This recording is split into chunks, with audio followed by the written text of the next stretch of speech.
Hey guys, this is Todd from the Our Sword Bible blog, and I just wanted to show you a quick little insight into one of the Ten Commandments today.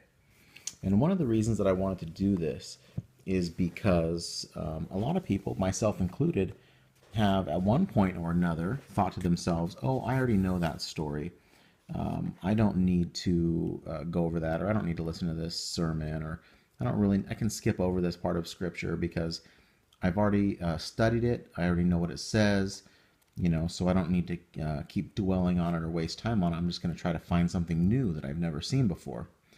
But the thing about the Scriptures is that you can study the same simple story or the same simple passage for your entire life and always be learning new things from it.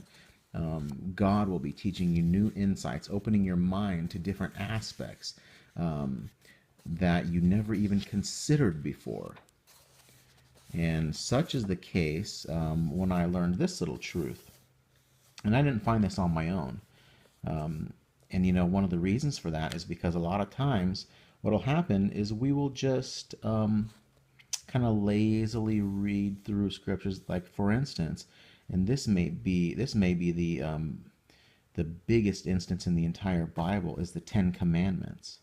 A lot of people, they don't read them or study them because they know them. They can recite them by heart. But it's not just knowing them. It's allowing God, praying for the Spirit to show you new things from them. And one such thing that I learned a few months ago, I believe, in a sermon on Audioverse. That's audioverse.org, or you can download the Audioverse app and have free sermons where people are constantly going over the scriptures and showing you new things from them, opening your eyes to different things that you can see from these. And one of these things is in Exodus chapter 20, and we will start in verse 4. Thou shalt not make unto thee any graven image, or any likeness of anything that is in heaven above, or that is in the earth beneath, or that is in the water under the earth. Thou shalt not bow down thyself to them, nor serve them. And here's the important part. For I, the Lord thy God, am a jealous God, visiting the iniquity of the fathers upon the children unto the third and fourth generation of them that hate me, and showing mercy unto thousands of them that love me and keep my commandments. So right there in the second commandment, you have two things. One is don't make any idols, don't bow down to them or serve them. And then the explanation is really what I want to hone in on, what I want to zero in on. For I, Lord thy God, am a jealous God, visiting iniquity of the fathers upon the children of the third and fourth generation of them that hate me. And you can go deep into that in itself and why it says that. But more importantly, here we are in verse 6. And showing mercy unto thousands of them. And I like to believe that's thousands of generations of them, the way it's third and fourth generation, showing mercy unto thousands of generations of them that love me and keep my commandments. So these two ideas of them that love me and keep my commandments, these two attributes of those who God shows mercy to. From this passage, from this single verse, you can see that God shows mercy to people that A, love him, and B, keep his commandments. So just with this alone, you can see that it's not enough just to love God. You can see that it is a false teaching. It is incorrect when people say all you have to do is love God and don't worry about anything else. You don't have to worry about, studying the Bible, keeping his commandment. You don't have to worry about what his will is for your life. All you have to do is love him.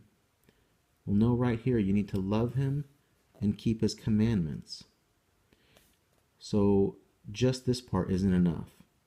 And also, just this part, keeping his commandments.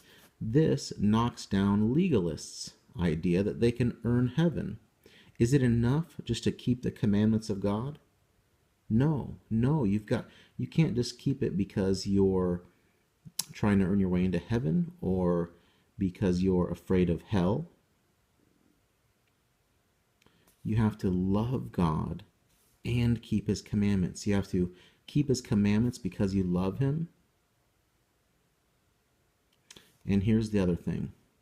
Even if you do love God and keep his commandments, so you're obeying to the best of your ability, to the best of your knowledge, you're obeying what he has revealed to you through the scriptures, and you love him with all your heart, soul, strength, and mind, is that enough to earn your way to heaven? Do you deserve heaven then? No.